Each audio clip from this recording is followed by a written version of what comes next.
አሁን እንግዲህ በዛሬ ሃሎ ዝግጅታችን ወደ አሜሪካ ሃሎ ልንል ነው። አዎ አሜሪካን ሄደን ከቀበና እስከ ቀይ ባህር ከዛ እስከ አሜሪካን ድረስ አትላንቲክን እንሻገራለን። ዛሬ የዛሬ እንግዳችን ሊዲንግ ሲማን አለማየሁ ማሞ ነው። ሊዲንግ ሲማን አለማየሁ ማሞ እዚህ አዲስ አበባ ቀበና አካባቢ ተወልዶ እዛው ቀበና አንደኛ ደረጃ ትምህርት ቤት ከዛ ኮከበ ጽባህ ተምሮ የባህር ኃይል አባል ሆኖ በጋዜጠኝነትና በደራሲነት ብዙ እንቅስቃሴዎችን ያደረገ በርካታ መጽሐፎችን የጻፈ ነውና ዝርዝሩን ከሱ ሰምተን እኔ ከመጽሐፍቶቹ ከመጽሐፉም በላይ ደግሞ የሚያሰባስባቸውና በልግስና የሚሰጣቸው ለሌሎችም አርአያ የሚሆኑ ናቸው። ስለዚህ አሜሪካን ሄደን ሊዲንግ ሲማን አለማየሁ ማሞን ሃሎን በለው አይደለ? ሃሎ አለማየሁ። ሄሎ ኢትዮጵያ፣ ሄሎ መሐመድ፣ ሄሎ እናት፣ እንደምን ነህ? ሰላም ነኝ፣ እግዚአብሔር የተመሰገነ ይሁን። እናንተ እንዴት ናችሁ? እኛ በጣም ደህና ነን። እንግዲህ የቀበና ልጅ ነህና ስለ ትውልድ፣ ስለ እድገት፣ ስለ ቀበና እስቲ እናውራ። በጣም አመሰግናለሁ ስለዚህ እድል። አዎ የቀበና ልጅ ነኝ። የተወለድኩት አውቶቡስ ተራ በነበረው የቅዱስ ጳውሎስ ሆስፒታል ነው። የኛው ትውልድ ያንን ታሪክ ብዙም አያውቀውም። ተወልጄ ያደግኩት የተማርኩት ለአቅመ አዳም የበቃሁት እዚያው በመናገሻ ከተማችን የካ ዞን ባለችው ቀበና የምትባለው ሰፈር ውስጥ ነው። አስተዳደጌ እዛ ነው። የተማርኩትም ትምህርቴን የጨረስኩትም የኋለኛው ዘመን ላይም ደግሞ ሰራተኛ ሆኜ ተመላልሼ የስም ከዛው ከቀበና በመጨረሻም የተሸኘሁትም ከቀበና ነው። ወደዚህ ስማታ አሌክስ ያው ብዙ ጊዜ አንተና ቀበና አትለያዩምና መጽሐፍህም ስለ ቀበና ነው የሚያወሳውና ለምንድን ነው ከቀበና ጋር እንዲያታች ሊሆንከውና መጽሐፍህም እዛ ላይ ትኩረት ያደረገው? 30 መጽሐፍትን ነው ያሳተምኩት አሜሪካ ከመጣው። ከነዛ መሃል አንዱ ቀበና በትውስታ ጎዳና የሚለው የልጅነት ትዝታዬ ተነጥሎ የወጣ ነው። የህይወት ታሪኬ ለብቻው ተጽፏል፣ የተቀጠለ እድሜ በሚል ርዕስ። ግን አስተዳደጋችን ምን ይመስል ነበረ፣ ቀበና ራሷን ችላ መጽሐፍ መሆን ትችላለች ወይ የሚል ሀሳብ ይዤ ተነስቼ ነው የተሳካልኝ። እና መጀመሪያ ከየት እስከ የት ነች ቀበና ብዬ ለራሴ በሀሳቤ ከከለልኩ በኋላ አንባቢዬን ከዛች ነጥብ ላይ በማንሳት ቀበናን ዙሪያውን በማዞር ይሄ እነከሌ ቤት ነው፣ ይሄ እንዲህ ነው፣ ይሄ እዚህ ቦታ እንዲህ ተፈጥሮ ነበር፣ እንዲህ ነው እንዲያ ነው እያልኩ የተረኩበት ነው። ያቆራኘኝ ነገር ያው ጥያቄ ለመመለስ ያው ያደኩበት ስለሆነ ነው። አፈር የፈጨንበት ነው። የወደፊት ምኞታችንን ሰርግ እየተጫወትን የገለጽንበት ነው። ዋና የተለማመድንበት ነው። በምድር ስር ቱቦ ስር ለስር የተሽለከለክንበት ነው። በመጨረሻም ኳሶቻችንን ይዘን ወደ ጃልሜዳ የተመላለስንበት ነው። ቀበና ስማችን ነው፣ ቀበና ወንዛችን ነው፣ ሰፈራችን ነው። እንዴት መለያየት እችላለሁ? አልችልም። ቀበና ስማችን ነው፣ ቀበና ወንዛችን ነው ስትል እንደው በእናንተ ጊዜ ቀበና ከየት እስከ የት ነው? የቱን አካባቢ ይገልጻል? ቀበና ሻሚ ነው መሐመድ። እንዴት ያልከኝ እንደሆነ ሌላውን ተወውና ታዋቂው ደራሲ ዶክተር ሐዲስ ዓለማየሁ ሰፈር ብትሄድ ኡራኤል አካባቢ ከጀርባቸው የሚያልፈው ወንዝ እሱ ስለሆነ እዛም ቀበና ተብሎ ይጠራል።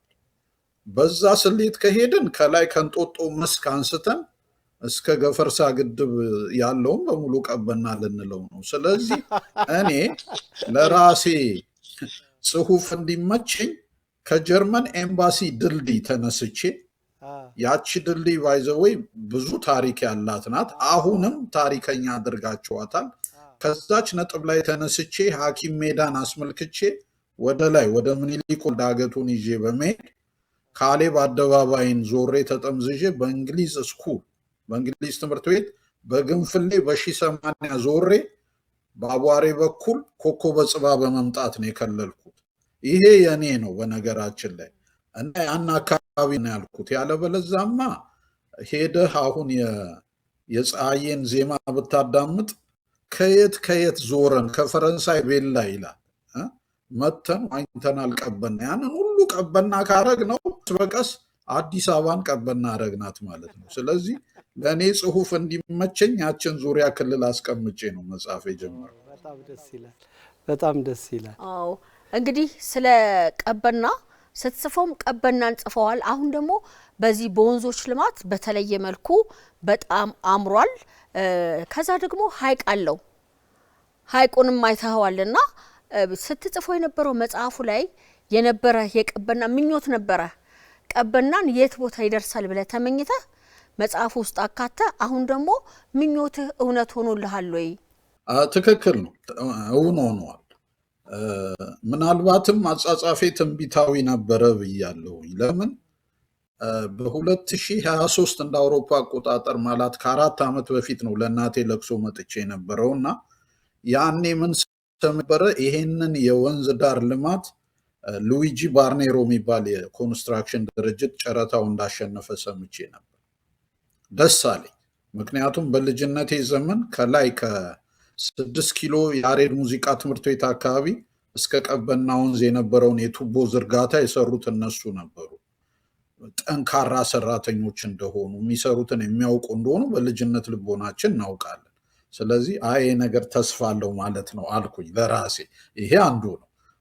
ያ ግን ሀዘኔን አይሽረውም። ለምን ያንን አይናችንን ገልጠን እንዋኝበት የነበረ ውሃ ቆሻሻ መውረጃ መስሎ ጭቃ መስሎ ሳየው ያዘንኩት ሀዘን ቀላል አይደለም። እንዲያውም በካሜራ ማስቀርቸዋለሁ።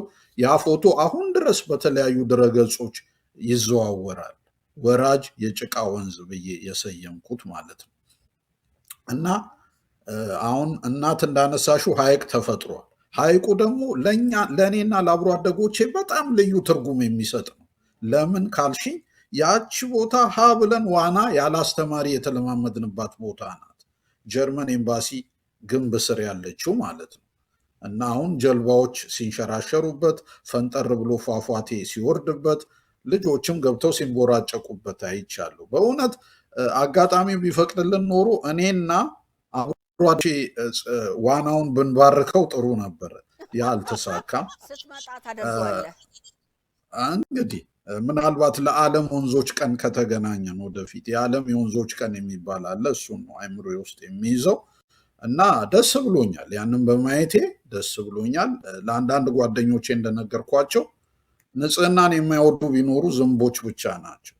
እናም በዚሁ አጋጣሚ ደግሞ የደከሙትን ለዚህ ስራ የደከሙትን ባመሰግን ደስ ይለኛል። ድንጋይ ካቀበሉት ጀምሮ ላይ አመራሩን እስከሰጡት ድረስ ሁሉም ምስጋና ይገባቸዋል። ነገር ግን ምስጋናዬን ሳቀርብ ሁለት ነገሮችን አቀናጅቼ ተነሺዎች አሉ። ለምሳሌ ከተማርንባት ቀበና አንደኛ ደረጃ ትምህርት ቤት ጀምሮ የነ ህንዳዊ መምህር ራጃ፣ የነ አብሮ አደጎቻችን ዘካሪያስ ለማ፣ የነ መምህር ጠንክር ሲራኔ ፈንጠር ብለ እስከ ስፖርት ጋዜጠኛው ደምሴ ዳምጤ መኖሪያ ያሉት አሁን ታሪክ ሆኗል። በዚህ አይነቱ ነገር የተነኩትን የሚመለከተው ክፍል አስፈላጊውን ተለዋጭ መኖሪያ እንደሰጣቸው፣ ቤታቸው ለፈረሰ መስሪያ ቦታ ወይም ፋይናንስ፣ በአጠቃላይም በሚገባው እንደተስተናገዱ በማመን ነው የመጀመሪያው ምስጋናዬ። በማመን የምለው ለምንድን ነው? ይሄኛውን ክፍል ላየው ስለማልችል። ቀጥሎ ወደ ወንዙ ስመጣ ደግሞ ብዙዎች አማረበት፣ ተሰራ፣ ተገነባ ነው የሚሉት አይደል? እኔ ግን እንደ ደራሲ ትንሣኤ ሆነለት ነው የምለው። ምክንያቱም ሞቶ አይቼዋለሁ። ያ ወንዝ ኢኮሎጂካሊ ሞቶ አይቼዋለሁ። ትንሣኤ ነው የዘሩበት። ለዚህም ለማመስገን እወዳለሁ። ንጽህናን የማይወዱ ካሉ ዝንቦች ብቻ ናቸው። ብዙ ጊዜ አሌክስ ከቀን ወደ ቀን የተሸጋገርኩት ትላለህና የ1975 ዓመተ ምህረት ያንተ ኑሮ ከቀበና ወንዝ ወደ ታላቁ ቀይ ባህር ሄደ። ያ ደግሞ ያንተን የህይወት ጅማሮ ወይም የህይወት መንገድ እንዳስተካከለ፣ ጥንካሬህን እንዳመጣ፣ የንባብ ባህልህን እንደቀየረ በተለያዩ ጽሁፎች ኢንተርቪዎች ትገልጻለህና እንዴት ነው ከቀበና ወደ ቀይ ባህር የሄድከውና የኢትዮጵያ ባህር ኃይልን የተቀላቀልከው? ምንድን ነው የኢትዮጵያ ባህር ኃይልን የተቀላቀልኩባቸው የተለያዩ ምክንያቶች ቢኖሩም ኋላ ላይ ግን ቁጭ ብዬ እንደ ደራሲ ስፈላሰፍ የደረስኩበት አንዱ ነገር ቀበና በቀ ነው የሚጀምረው፣ ቀይ ባህርም እንደዛው። ምናልባት ያጎትቶን እንዳይሆን እላለሁ።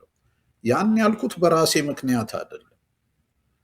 በምንነትም ይሁን በባሌ ሌላ ማዕረግተኝነት የቀድሞውን የኢትዮጵያ ባህር ኃይል ተቀላቅለው ከራስ ካሰር እስከ ራስ ዱሜራ የነበረንን 1000 ኪሎ ሜትር የባህር ክልል በልህቀት ያስከበሩ እኔ ብቻ ሳልሆን ከ20 በላይ የቀበና ልጆች አሉ። ማስታወሻ ላይ መዝግቤያቸዋል። ለምን ይህ ብዬ ሳስብ እርግጥ የኢትዮጵያ ባህር ኃይል አባላት ከሁሉም የኢትዮጵያ ክፍል የመጡ እንጂ የአንድ ክልል ልጆች አይደሉም። ግን ለምን ቀበኖች በዙ ብዬ ሳስብ ለራሴ የሰጠሁት መልስ እየዋኘን ስላደግን ይሆናል። በኋላ እያደግን ስንሄድ እየገዘፍን ስንሄድ ወንዙ እየጠበበን ሄደ። ስለዚህ ሰፋ ያለ መዋኛ ቦታ ያስፈልገን ነበር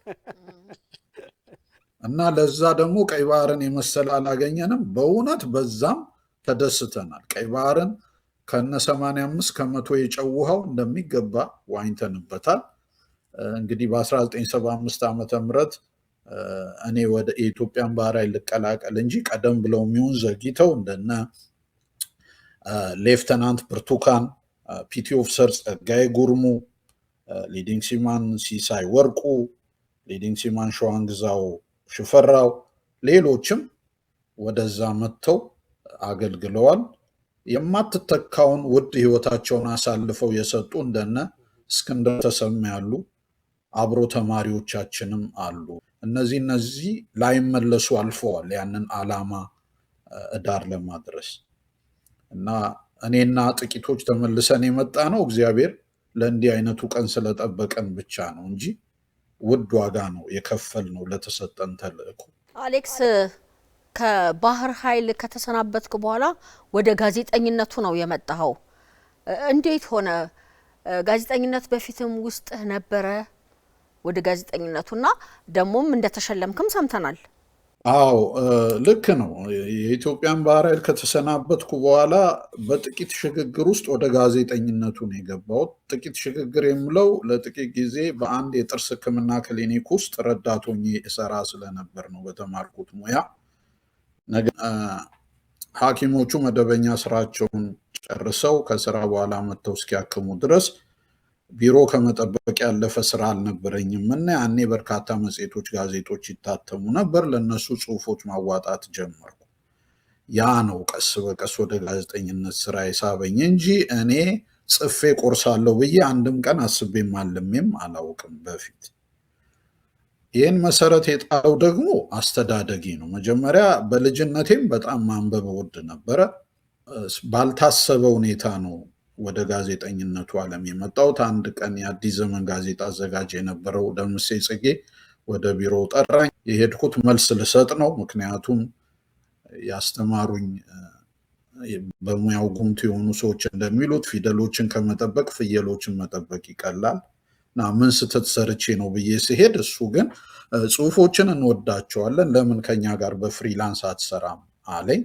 ሳላስበው እንደዛ ነው የተቀላቀልኩት። 3 ዓመት ተኩል ነው እዛ ሰርቼ ብቁ ነኝ ብዬ ሳስብ የራሴን ስራ ለመስራት የተሰናበትኩት።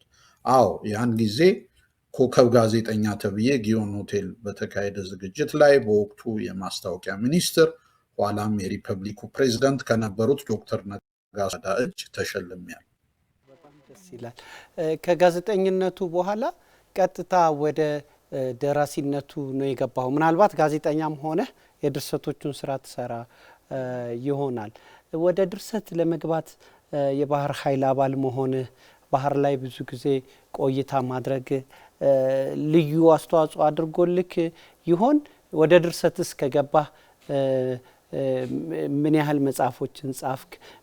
ምንስ ላይ ነው ትኩረት የሚያደርጉት መጽሐፎች?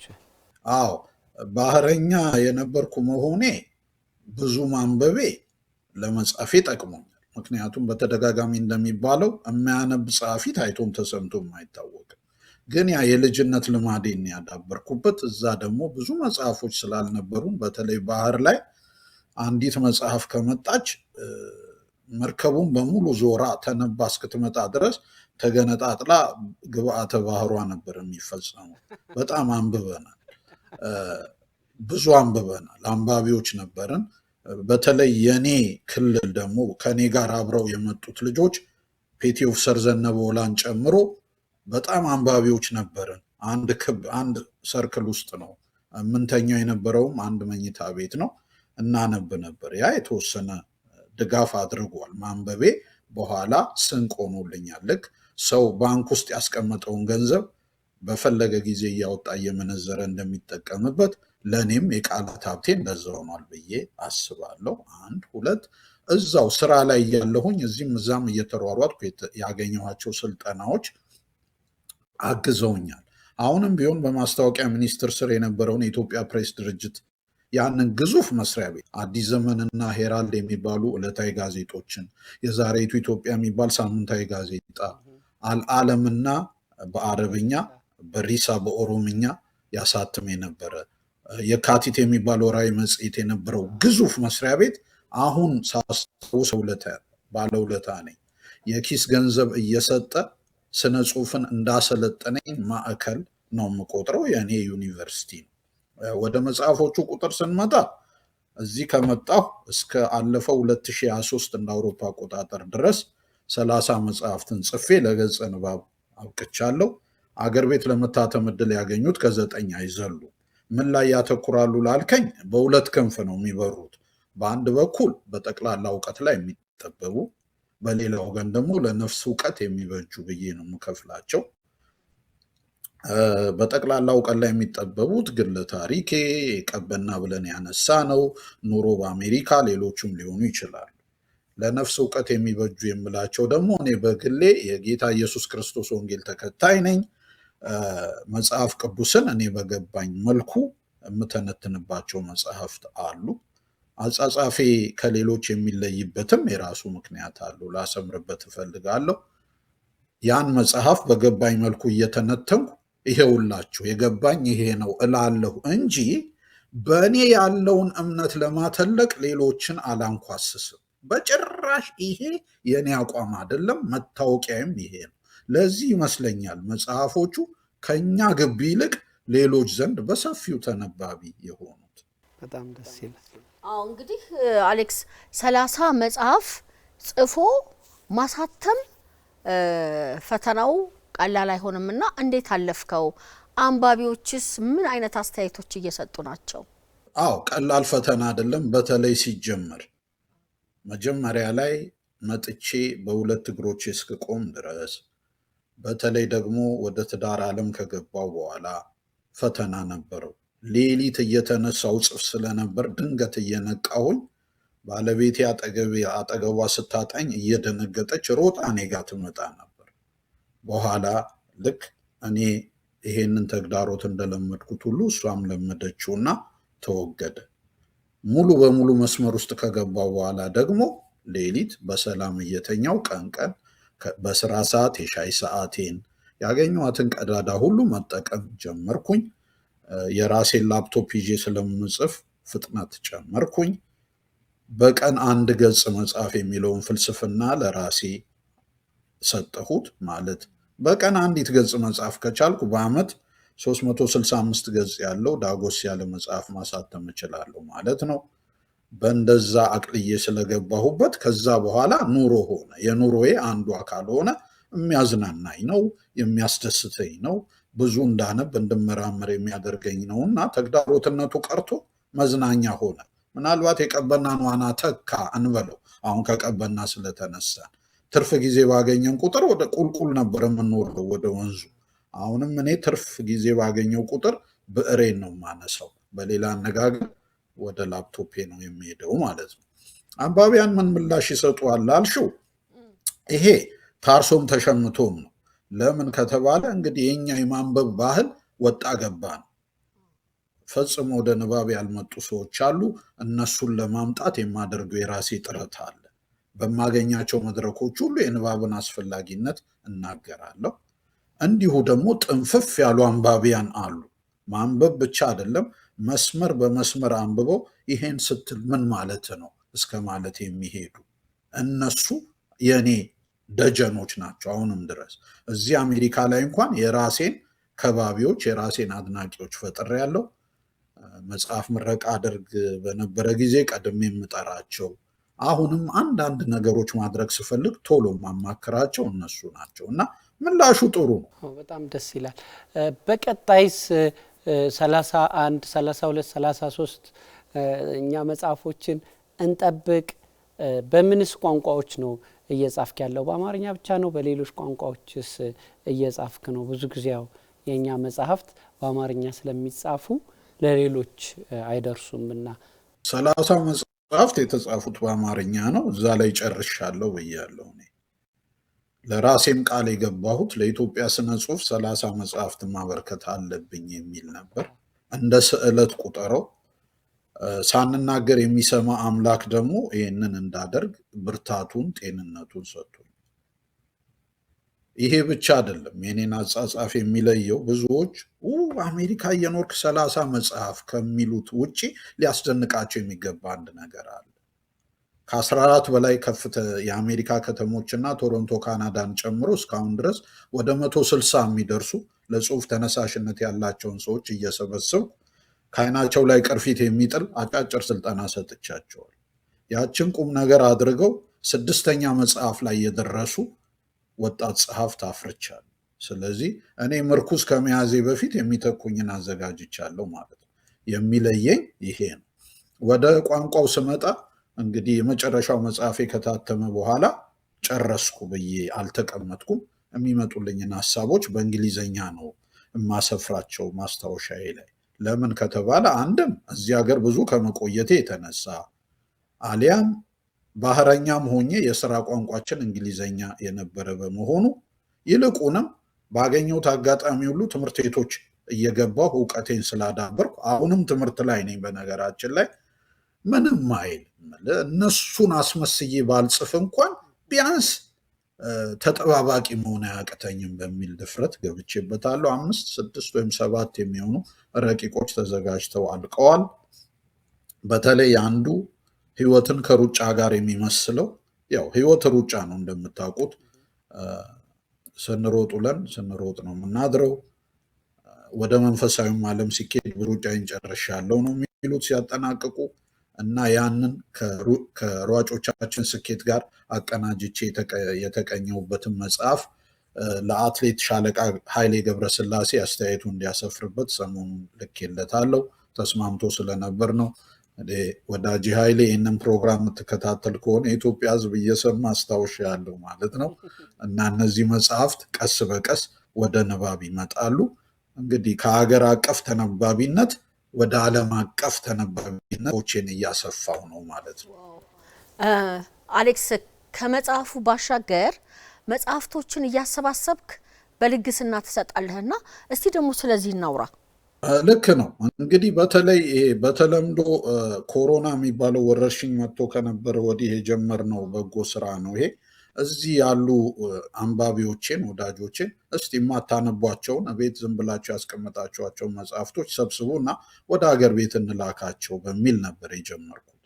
ግን ከ1 ዓመት በላይ አላስኬድም። ያ ምክንያቱም የመላኪያው ዋጋ ከመጽሐፍቱ ዋጋ በልጦ ቁጭ አለ። ስለዚህ ምንድን የተሻለው ብዬ ደግሜ ሳስብ ሳንቲም ማሰባሰብ ነው። ስለዚህ በአመት አንድ ጊዜ እነዚህ አድናቂዎቼ የተወሰነ ያዋጣሉ።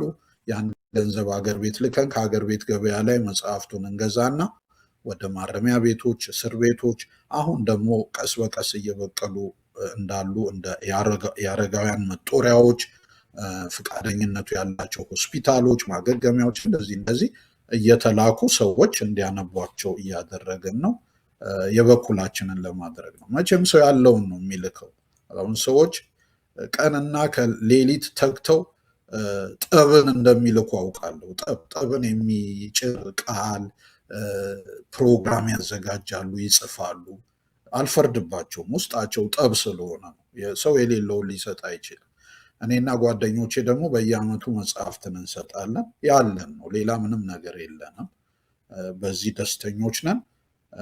ቀድሞ በዶክተር እንዳለ ጌታ ከሚመራው የዛጎል መጽሐፍት ባንክ ጋር ቀጥሎ ከልዕቀት ንባብ ማጎልበቻ ማዕከል ጋር አሁን ደግሞ አንድ ልብ ከተባለና ከመጽሐፍትም ባለፈ በየእስር ቤቱ ለሴቶች የንጽህና መጠበቂያ አልባሳት፣ ሌሎችንም ከሚሰጥ በጎ አድራጎት ድርጅት ጋር በመተባበር ይህንን አድርገናል ብቻ ሳይሆን ገናም እናደርጋለን። በጣም ደስ ይላል። አሜሪካን ሀገር 25 ዓመት ሞላህ አይደለ? እንደ እዛ ከሄድክ ኑሮስ እንዴት ነው? ቤተሰብ፣ ልጆች ወደ አንተ ሙያ ይመጣ አለ ወይ? ልክ ነው። ከ4 ቀናት በኋላ 25 ዓመት ይሞላኛል። ጊዜው እንደ 25 ወራት ነው ፈጥኖ የሚሄደው። ያው ከልጅነቴ ጀምሮ እመኝ እንደነበረው ባለትዳር ሆኛለሁ።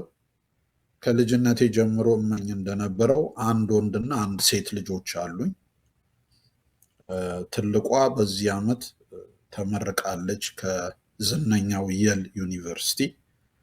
ሁለተኛው የ3ኛ ዓመት ተማሪ ነው።